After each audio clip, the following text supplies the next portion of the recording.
Are we going to talk about the lockdown conspiracies? Oh no. Are we going to talk about the vaccine?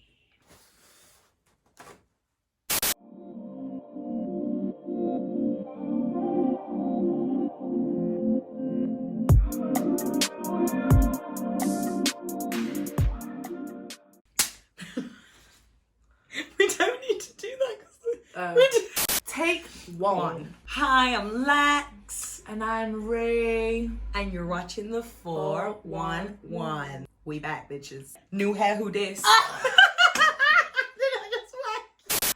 So, welcome back to the 411. It's been a minute.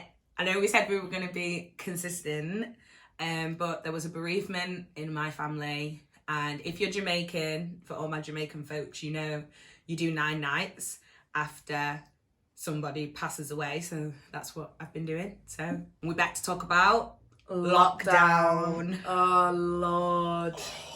Someone told us to discuss like loads of different things. She's I stressed. cannot even do this I know. because my brain I don't even have the words right now. So to start off, how have you felt in lockdown? Lockdown ruined my life. I feel like lockdown, there was a lot of ups and downs for me. I think it's a bittersweet kind of thing. Like, there was some things that were good, and then some things that weren't good that came from lockdown. We move. So I know that this is a sensitive topic for a lot of people because obviously people have gone through so much, and we'll get into that. Yeah. So we're going to start off by sharing our experience. Yeah. 'Cause obviously, 411 Ree and Lex, it's about us. And then we'll go into, obviously there is like a lot more serious subjects around, and then we will go into, we're not ignorant, we do understand the world doesn't revolve around us. We get it. Even though it kind of does. It's our world, you just live in it. I feel like people are going to think we're bare self-centered. I am. It's a late one. We go a bit cuckoo after 8 o'clock. Literally. Okay, in the first lockdown, I fully took it so seriously. Like, it was so scary. Yeah, it was. It actually was. Felt like this was like, what's that called? I Am Legend. I was scared. Yeah, I was petrified. When it started, so I was in my last year of uni. I'm like, yeah, get ready to graduate, nearly done. It was such a weird day. So I go to uni, and then we finished our thing, and everyone was like, oh, what's going to happen? I was like, what do you mean? I had, not even to sound ignorant, like I had no idea what was going on. It was kind of like mentioned, but it was like, oh, in China, this is happening. Yeah. And then it just came so quick, and it was like, in my last module, the assignment I had to do with another person, and this went towards like my grade. I didn't know that. Yeah. And I just remember walking out my lesson, and next minute I'm in Starbucks, and I get a phone call. My mum was like, come home, right now, corona. I remember being at work, and I am high risk. I'm classed as high risk. My manager came up and was like, Alexa, you're going to have to go home and start shielding. And I was like, the hell? And there was like work from home. Not going to lie, I was like, what's that? Oh, work from home. It was like, right, Alexa, furlough. And then it was like, stay inside and don't leave. And I was so scared because I was like, if I get corona, I'm done. Yeah, I was just so scared, like anything happening to my parents. Yeah. I think that was the main thing for that first lockdown was so serious. We didn't Yeah, go anywhere. Little shops here and there, but that's about it. Buying bulk. Oh my we God. were them bulk people, not gonna You were lie. buying all the flipping toilet roll. No, listen, I'm Asian. We have our own shops. Our toilet roll is sold in bulk anyway. Not even gonna so- lie, I went to the Asian shop. I said, There yo, you boss go. man, So you bust me a can't- 2-2 you toilet can't roll. blame us for the toilet roll. That went us. We have our own supply, and it's already sold in bulk. So before all the racist people come for me. Next topic. I think a good thing that came out of lockdown for me was I had a lot more time to spend with family. I think that's the case for a lot of people, is that people that you had distance from or people that you didn't spend enough time with or talking to got a lot closer. Yeah, I think everyone did kind of just. It made me especially realise like what relationships I needed to work on and where I was slacking in my life. I think that it also taught me which relationships I didn't need.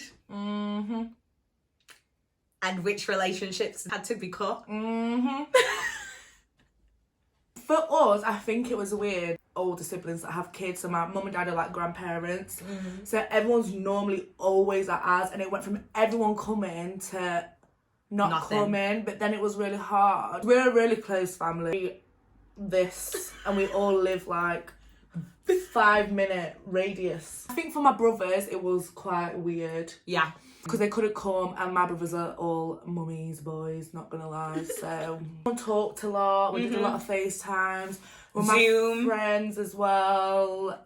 But yeah, it was so weird. So weird. But I feel like for lockdown, for me, the first one made me realise the people that are meant to be in my life are in my life, and the people that aren't anymore, I mean... Gunshot. Shot for them. You can see who's important in your life and who isn't. Who isn't. I think I definitely learned that. Yeah. I think it was a big lesson for everybody. Yeah. Because a lot of people, you either went like this or you went like this. Yeah. And then people you went like this with. Don't worry about it, boo. Don't worry about it, sweetheart. Don't worry about it, sweetheart. Don't worry about it, sweetheart. That's that split. I feel like it pissed me off as well with my career. Because hospitality, I work in hospitality, and we took a nosedive. And I feel so bad for them people that went to uni to be in this industry, and then this blew up. Like, keep the faith, we will be back. There is always a need for hotels, restaurants, bars, clubs, whatever. Like, I was talking to one of my friends who had just finished her degree in hospitality and management, and she was so disheartened by Corona and what it had caused. Don't be. There was always a light at the end of the tunnel. That's like my take on it. Still not graduated, by the way. Still waiting for my ceremony, which has been cancelled again because of Corona. We're gonna put caps and gowns on and do it in your living room. Yeah, we're gonna have a party. Well, after lockdown, we're gonna have a party after lockdown. At first, it's upsetting, but I feel like everyone's in the same position. So we're in this together. Yeah, what are you gonna do? We're in this together. There's always somebody who has it worse than you. Yeah, definitely. I think it's important in this time to count your blessings. And as much as but things happen and it's not great, the most important thing is to try and look for the positive in everything. Even if it is just you reconnected with that friend, or you managed to start a new project like us with this. This wouldn't have happened without lockdown. No. 100% it wouldn't have. No. So always count your blessings. Definitely. I think that's something to take away from it. Well, because I work in hospitality, obviously I'm around brides and weddings and things like that. And it is so sad for people who have had things lined up for ages. For them to get pushback and pushback and pushback. Like your wedding day. There is so much planning that takes into a wedding, so much planning and so much organisation, so much money. And then for it to be cancelled, it's horrible. It's so sad. I hate weddings because I'm Asian, so we have every year, if you know, you know, we have wedding season. We have full on wedding season, and I'm one of those. I never go because I hate it. This year I missed it. Did you? Yeah. I was like, oh my God, I want to go to that trashy little hall and sit in and eat rice and a bit of chicken. Never normally. And go say hi to random people that I don't even know. But yeah, like, it's just... And we had a couple of family weddings that got cancelled, actually. It's sad, man. It will happen. Yeah. And if you are with a good company or a good venue, they will wait. Definitely. They should do. Yeah. And if they don't, I'd look into what you can do about that, because that's ridiculous. Some people aren't even giving withholding your money, and you're not allowed to cancel, or you don't get nothing back. They won't even let you move your date. That's so bad. How are you supposed to have a wedding? I come from a Jamaican household, right? We have... I mean, my nana had 28 grandkids. Like, I have 50 relatives, just close relatives in Sheffield. How are you going to tell me that I have to narrow that down to 15? Yeah, that's ridiculous. Like, who's getting Bex? Yeah. Because I know that this auntie, she's going to get Bex if I don't let her come. So, what do I say? Like, talk to Boris? I don't get it. Like, that's something that's not being taken into consideration. Obviously, some families aren't as big. I was going to say something, but I don't think I should say it. White people. About white people. She was talking about white people. She was talking about white people. Do you know what? It's true though. Nobody's trying to be like racially profiling or anything like that. But at the end of the day, white families are generally a lot smaller. So you can get away with it. Like there's probably like max 3-4 siblings that have 1 or 2 kids each. Yeah. Our families, they don't understand birth control. Yeah. I will tell you that now. Yeah. My nana did not understand birth control. No. I'm not saying the rules should be different, but a lot of people, that's the thing though, I've seen a lot of people rant saying when it comes to weddings and like funerals and stuff like that, babe should have a higher amount of people that can That is a real thing. I'm not saying that, I swear down it. I didn't make it up. I have seen numerous people say that. I don't know if we should say we should agree. I think we should say we don't agree with that. No, listen. We don't agree with that. I feel like it should be done on percentages. Huh? Like, okay, so say a person only has 2 brothers and they only have a kid each, and like that's your family unit, they're the people. I think it should go on percentage. So say you have 50, it should be like, oh, you can only take, for example, I'm not good at maths, 30% of your family. Yeah. 20% of your family. Yeah, because 20% of yours might be your whole family. 20% of mine would be Ours would be like 200 people. That's not what even I mean. lying. Asian weddings, right? I'm not even lying. I remember going to my mum's. It was the biggest wedding I've ever seen in my life. Actually, a lot of people know this. Have you heard? Fear Fest, Base Fest, Magna Centre.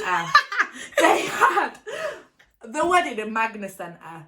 And filled it. I understand the rules and I understand why you can't have big groups of people meeting. Yeah. I understand that and I completely get that. But then for the people that are being let down by this, it's hard. It is hard. There's like 2 sides to every story, because I understand Boris just trying to flipping control the herd, but at the same time... don't get me started on what's it. Don't get me started on Boris. I hate him. Will YouTube take it down if I say I hate Boris? Yeah, I think so. Maybe. Everyone cusses Boris. Yeah, they do, to be fair. I think we'll be alright. Well, we'll see. We'll see if it's still in there. We'll ask our advisors. With funerals, so obviously my nana's funeral, we're really struggling. Really struggling. Because my nana had 6 kids. There's 28 grandkids. And there's 6, 7 or 8 great grandkids. Might even be more. And then to now compress that to 30, like, who are you telling can't come?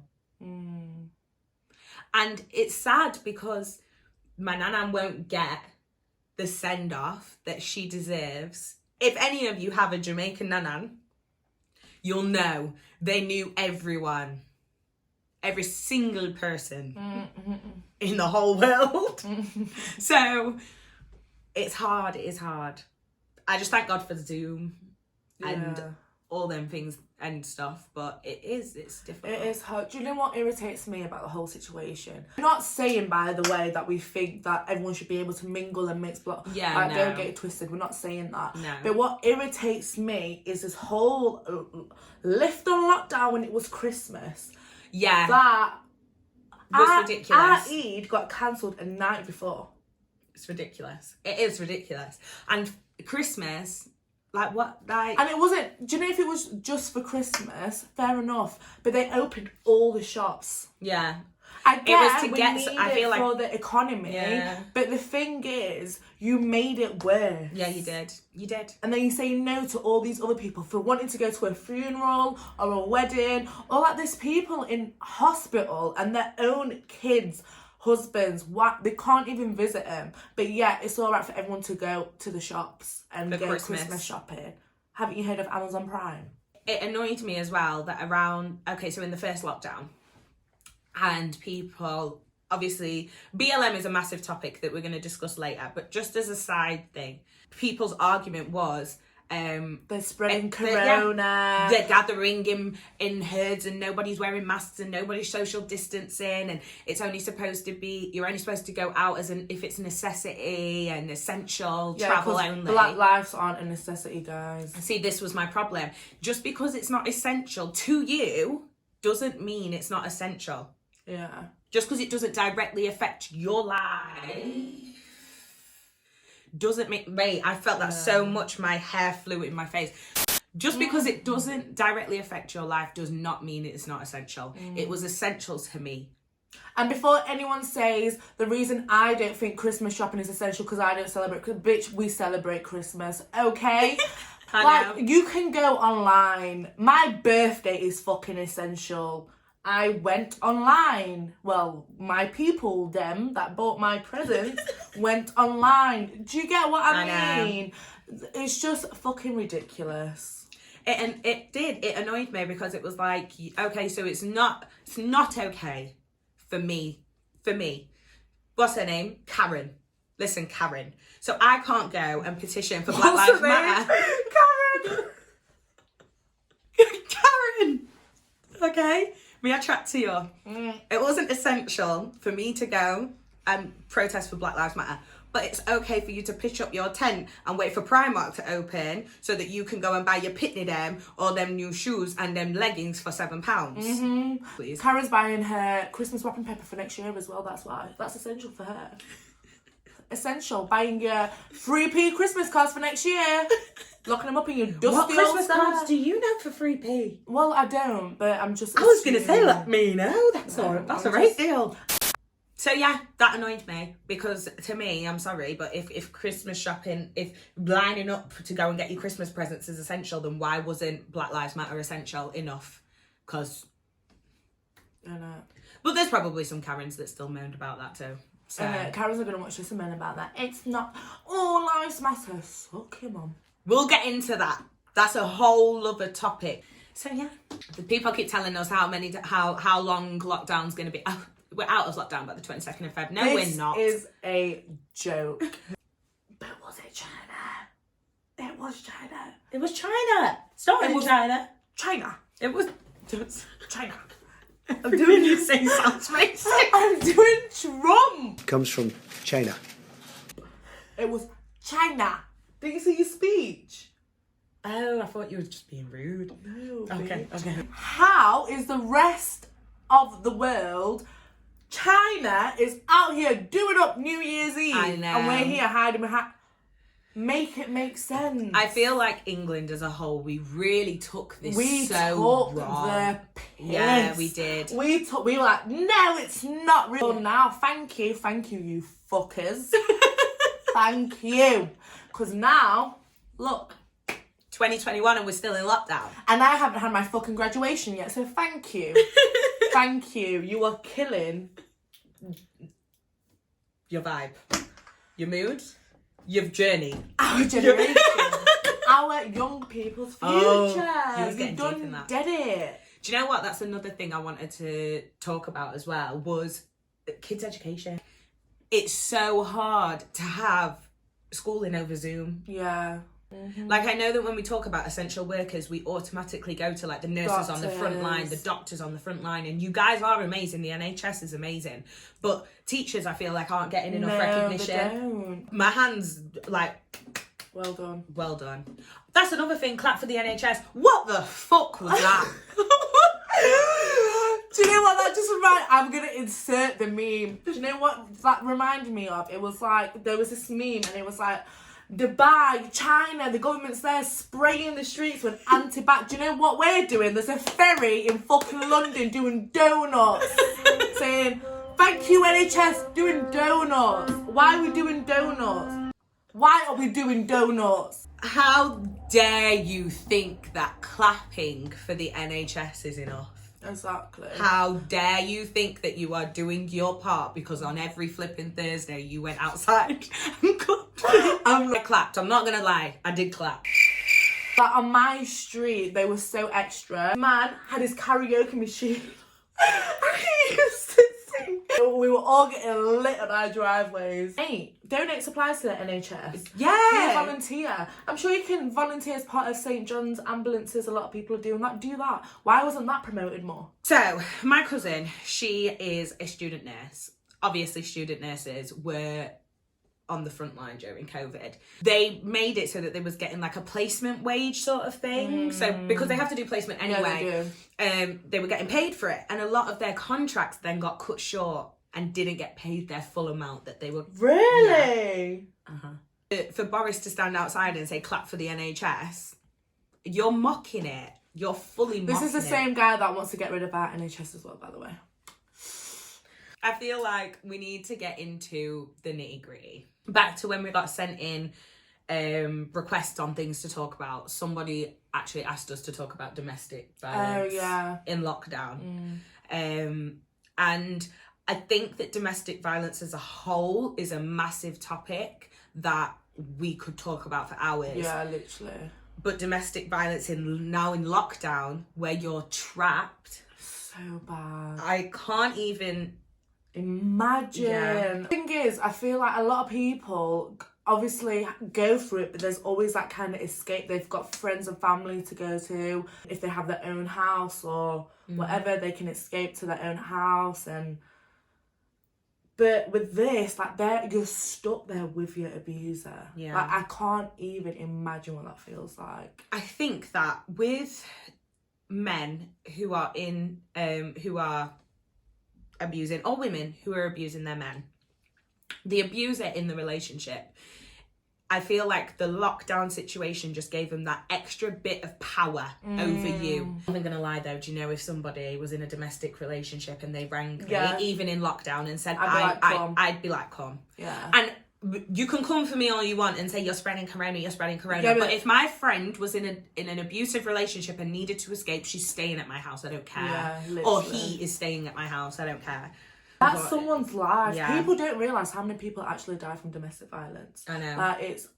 I don't know the statistics, so I can't, but it's a lot. From experience, talking to somebody who was in an abusive relationship, she decided to quarantine with him, knowing that she was in an emotionally abusive relationship. And I think lockdown sort of made her feel like, but he's saved me from having to be on my own in lockdown. I feel like a lot of people think that that's why a lot of women don't leave in the first place, because what would I be with, even though the man or the woman is so horrible, like, well, I can't imagine myself without them or her. Yeah. And I feel like that makes it worse because you're actually going to be alone. But you're not. No. This is why you have to love yourself before you get into a relationship, I feel. My standpoint on it. Not blaming that person. I'm not blaming anybody who's in a domestic relationship and putting the blame on them, because it's not your fault. It is that abuser's fault through and through. When you genuinely love yourself, you won't put yourself through that. Yeah. I feel like you have like enough self-awareness to be like, right, no, I'm better than that. I know I deserve better than that, so I'm not going through that situation. No, this isn't for me. I'm gone. We need to understand as people that life always moves on. If today is the hardest day of your life, tomorrow it'll be easier. Yeah. Understand though that there are some people, some men and women, that won't let that person go. Yeah. I feel like, especially in our generation, people are scared to call the police because you're a snitch and you're a rat and all of that. Call the police. Your safety comes first no matter what. If you don't ring the police or ring someone for help that you know that will be there like this, take you out of the situation, things can turn really, really, really bad really quick. When it comes to domestic violence in lockdown, don't be afraid of lockdown. Yeah. Lockdown, in your circumstance, does not mean anything. No. It comes second to your safety. I mean, they are the rules. You can leave. You can leave your house if you're in a domestic abuse relationship. And you need to put yourself first.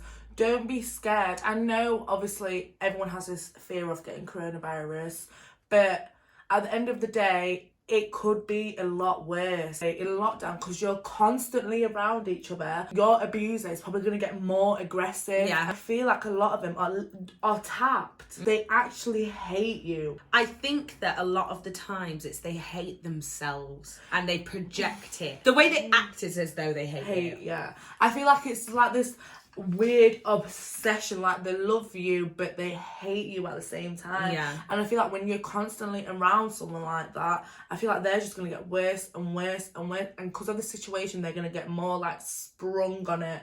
And you just never know. You need to not think about what's going on out there and think about yourself and just get out. I know it's hard to talk to people about personal stuff, let alone this intense. Because I feel like a lot of the times on the outside everything looks fine, especially to those closest to you. As much as you may think that people don't care enough or don't want to get involved or run away from a situation, there will always be that one person in your life that cares enough to intervene. Yeah, literally. I'm so happy that that was included in the list of rules and that it wasn't overlooked. Because it's important to let them people know that you can be safe. So another thing that was quite upsetting was the fact there's so many babies being born and like the dads couldn't be at the birth. A lot of women went through miscarriages and their partner couldn't be there. Like, even if it's not a partner, like a family member, a friend, like, that's heartbreaking. I remember seeing this thing on, like a news page, and, like, there was dads sleeping on, like, bike sheds outside the hospital because a lot of their wives were, like, high-risk pregnancies, so it could go either way, and they couldn't be inside, and it was, like, too much for them to be at home and then make that journey just in case. And I think that's heartbreaking. It is heartbreaking. I feel like it's stunting a lot of babies' growth. Yeah. Because to only be in a situation where that baby has only ever been around you and the father and nobody else can be involved and they're constantly being shown to people through Zoom or FaceTime or whatever. That's not healthy. It's important for them to be around people. I kind of love, though, that in lockdown I've been able to use coronavirus as an excuse not to I don't think you should say that. Why? Don't come near me. I hate when people touch me. See, I'm a lover, I'm a hugger. I like to hug up on people that I know. But, like, certain people, like, story time, I was at the gym, seen somebody I hadn't seen in time, and they tried to come up and be like, Alexa, and I was like, Corona. Corona. Love that. So it's helped in some ways. Yeah. If you know who you are, no shade. Like, I like seeing you, but I just didn't need all that. Who was it?